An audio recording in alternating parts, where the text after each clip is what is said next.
Ladies and gentlemen, it is a matter of immense pride and great privilege to have with us a man who embodies the spirit of progress, exemplifying the extraordinary and excellence in every true sense of the word, leading the way forward in development with his active contribution as we stand at the threshold of a new chapter for the nation. I request the Honorable Prime Minister of India, Shri Narendra Modi ji, to kindly address this august gathering on this highly significant occasion. A thunderous round of applause, ladies and gentlemen.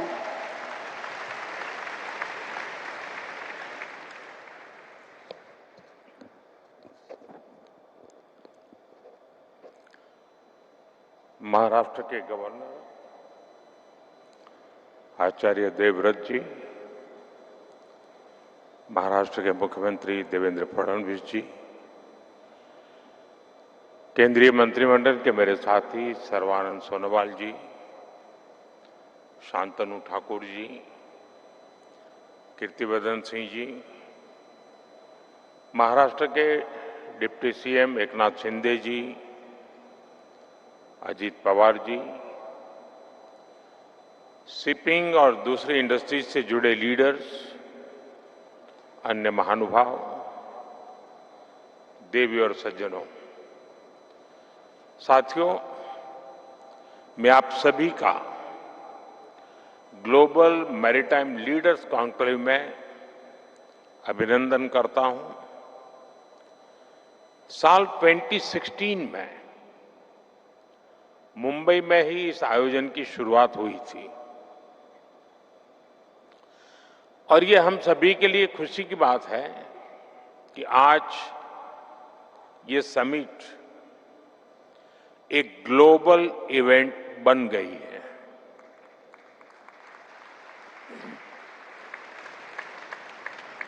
आज यहां इस कार्यक्रम में दुनिया के 85 से अधिक देशों की भागीदारी ये अपने आप में एक बहुत बड़ा मैसेज दे रही है।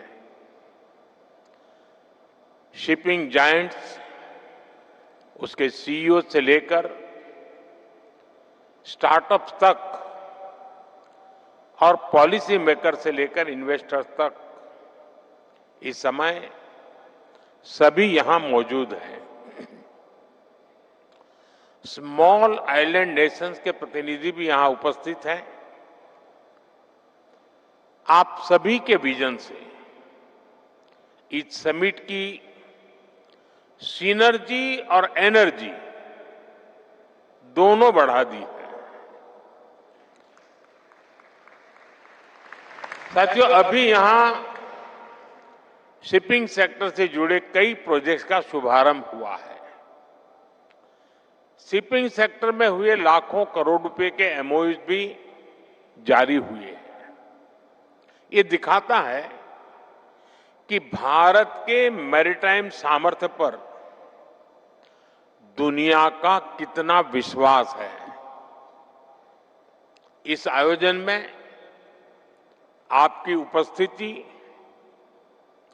हमारे कॉमन कमिटमेंट का प्रतीक है। साथियों, 21वीं सदी के इस कालखंड में भारत का मैरीटाइम सेक्टर तेज गति और ऊर्जा के साथ आगे बढ़ रहा है। खासकर साल 2025 भारत के मैरीटाइम सेक्टर के लिए बहुत अहम साल रहा है। मैं इस वर्ष की कुछ खास उपलब्धियों का जिक्र आपके बीच करना चाहता हूं। विजिंजम पोर्ट के रूप में भारत का पहला deep water international transshipment hub अब ऑपरेशनल हो चुका है।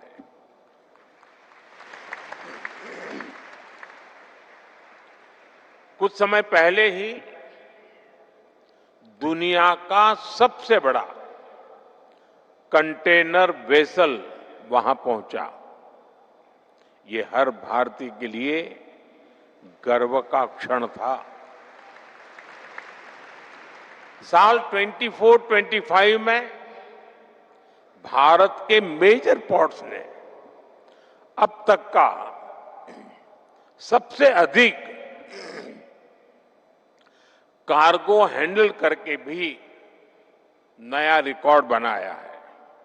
इतना ही नहीं, पहली बार किसी इंडियन पोर्ट ने megawatt scale indigenous green hydrogen facility शुरू की है और ये उपलब्धि हमारे कांडला पोर्ट ने हासिल की है। एक और बड़ा काम हुआ है जेएनपीटी में। जेएनपीटी में Bharat Mumbai container terminal phase 2 भी शुरू हो गया है। इससे इस टर्मिनल की हैंडलिंग कैपेसिटी 2 गुनी हो गई है और ये भारत का सबसे बड़ा कंटेनर पोर्ट बन गया है। ये भारत के पोर्ट इंफ्रास्ट्रक्चर में सबसे बड़े एफडीआई की वजह से संभव हुआ है। इसके लिए मैं आज सिंगापुर के अपने साथियों का भी विशेष आभार व्यक्त करता हूं। साथियों, इस साल भारत के मैरीटाइम सेक्टर में नेक्स्ट जनरेशन रिफॉर्म्स के लिए भी बड़े कदम उठाए हैं। हमने 100 साल से ज्यादा पुराने कॉलोनियल शिपिंग लॉज को हटाकर 21st सेंचुरी के मॉडर्न और फ्यूचरिस्टिक लॉज लागू किए हैं। ये नए कानून स्टेट मैरीटाइम बोर्ड्स को एम्पावर करते हैं, सेफ्टी और सस्टेनेबिलिटी को बल देते हैं और साथ ही पोर्ट मैनेजमेंट में डिजिटलाइजेशन का भी विस्तार करते हैं। साथियों, द मर्चेंट शिपिंग एक्ट में हमने भारतीय कानून को इंटरनेशनल कन्वेंशन के साथ ग्लोबली अलाइन किया है। इससे सेफ्टी का भरोसा बढ़ा है, ईज ऑफ डूइंग बिजनेस को बेहतर बनाने में मदद मिली है, सरकार का दखल कम हुआ है। मुझे विश्वास है इन प्रयासों से आपका, हमारे इन्वेस्टर्स का कॉन्फिडेंस भी और अधिक बढ़ेगा। साथियों, द कोस्टल शिपिंग एक्ट को इस तरह तैयार किया गया है कि ट्रेड और आसान हो सके। ये सप्लाई चेन सिक्योरिटी को मजबूत करता है, साथ ही इससे भारत की लंबी कोस्टलाइन पर बैलेंस डेवलपमेंट सुनिश्चित करेगा। ऐसे ही one nation one port process port से जुड़े प्रोसीड्यूर्स को भी स्टैंडर्डाइज करेगा और डॉक्यूमेंटेशन का काम भी काफी कम हो जाएगा। साथियों, शिपिंग सेक्टर के ये रिफॉर्म्स एक प्रकार से बीते 1 दशक की हमारी रिफॉर्म्स जर्नी का कंटिन्यूएशन है। अगर हम पिछले 10-11 वर्षों को देखें तो भारत के मैरीटाइम सेक्टर में जो परिवर्तन आया है वो ऐतिहासिक है। मैरीटाइम इंडिया विजन के तहत 150 से अधिक नए इनिशिएटिव शुरू किए गए हैं। इनसे मेजर पोर्ट्स की कैपेसिटी लगभग 2 गुनी हुई है, टर्न अराउंड टाइम में भारी कमी आई है, क्रूज टूरिज्म को भी नई गति मिली है आज इनलैंड वाटरवेज पर कार्गो मूवमेंट में 700% से ज्यादा बढ़ोतरी हुई है। ऑपरेशनल वाटरवेज की संख्या 3 से बढ़कर 32 हो गई है। हमारे पोर्ट्स का नेट एनुअल सरप्लस भी एक दशक में 9 टाइम्स इंक्रीज हुआ है। साथियों, हमें गर्व है कि आज भारत के पोर्ट्स डेवलपिंग वर्ल्ड के सबसे एफिशिएंट पोर्ट्स में गिने जाते हैं। कई मामलों में तो वो डेवलप्ड वर्ल्ड के पोर्ट से भी बेहतर प्रदर्शन कर रहे हैं। मैं आपको कुछ और आंकड़े देता हूं। आज भारत में एवरेज कंटेनर ड्वेल टाइम 3 दिन से भी कम रह गया है। ये कई विकसित देशों से भी बेहतर है। Average vessel turn around time 96 hours से घटकर सिर्फ 48 आवर्स रह गया है। इससे भारतीय पोर्ट्स ग्लोबल शिपिंग लाइन के लिए और अधिक कॉम्पिटिटिव और अट्रैक्टिव बन गए हैं। वर्ल्ड बैंक के लॉजिस्टिक परफॉर्मेंस इंडेक्स में भी भारत ने काफी अच्छा सुधार किया है। और साथियों, शिपिंग सेक्टर में ह्यूमन रिसोर्स में भारत अपना परचम लहरा रहा है। भारत के सीफेरर्स की संख्या पिछले एक दशक में 1.25 लाख से बढ़कर 3 लाख से ज्यादा हो गई है।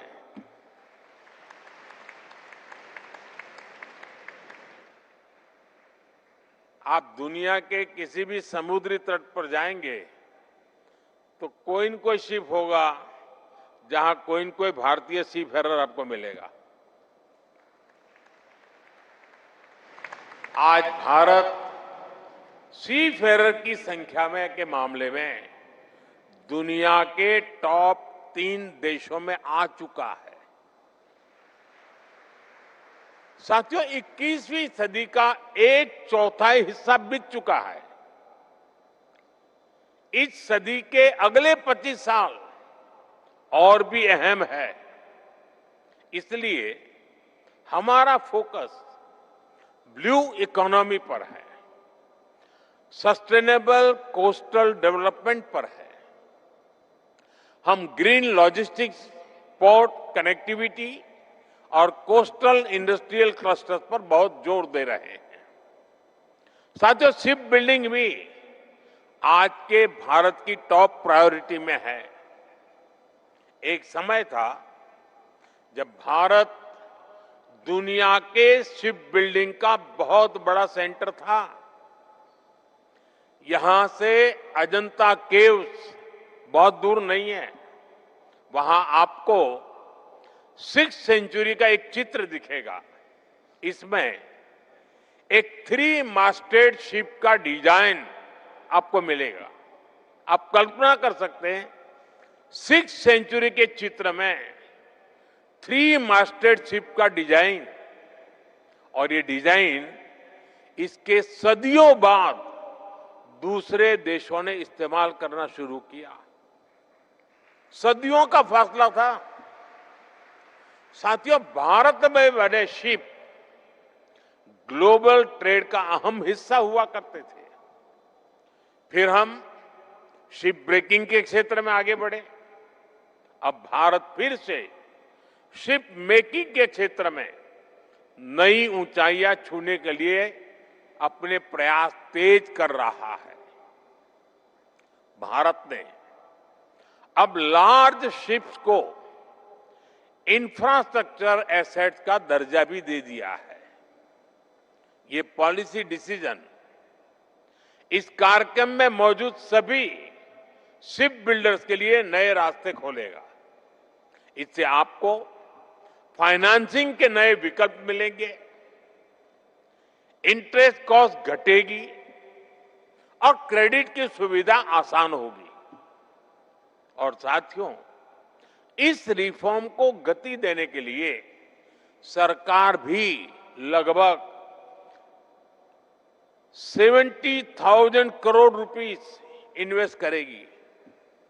इससे डोमेस्टिक कैपेसिटी बढ़ेगी, लॉन्ग टर्म फाइनेंसिंग को बढ़ावा मिलेगा, ग्रीनफील्ड और ब्राउनफील्ड शिपयार्ड का विकास होगा, एडवांस मैरीटाइम स्किल्स तैयार होगी और युवाओं के लिए लाखों जॉब जनरेट होगी और आप सभी के लिए भी इससे इन्वेस्टमेंट के नए रास्ते खुलेंगे।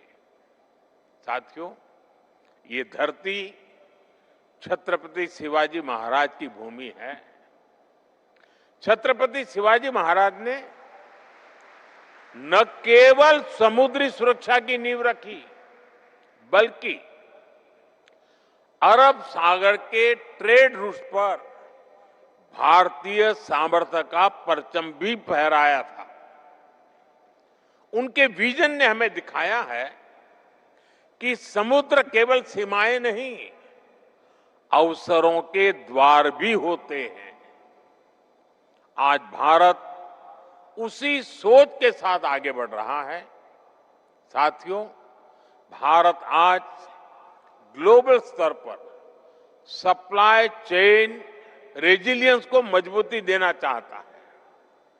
हम वर्ल्ड क्लास मेगा पोर्ट्स के निर्माण में जुटे हैं। यहां महाराष्ट्र के वाढवण में ही 76,000 करोड़ रुपए की लागत से नया पोर्ट बनाया जा रहा है। हम अपने मेजर पोर्ट्स की कैपेसिटी को 4 गुना बढ़ाने के लिए काम कर रहे हैं।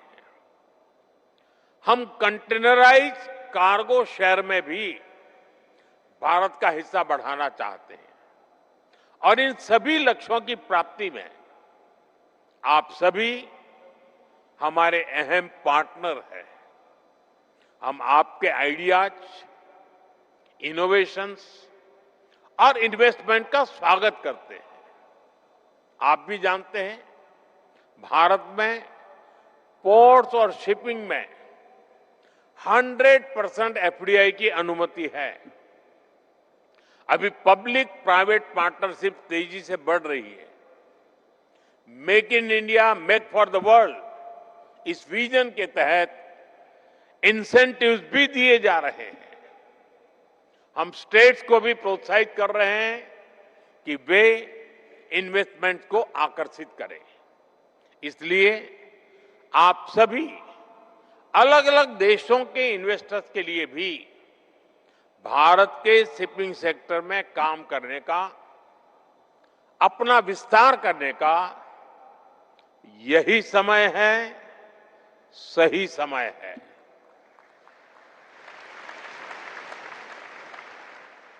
फ्रेंड्स, भारत की एक और विशेषता है, हमारी वाइब्रेंट डेमोक्रेसी और रिलायबिलिटी।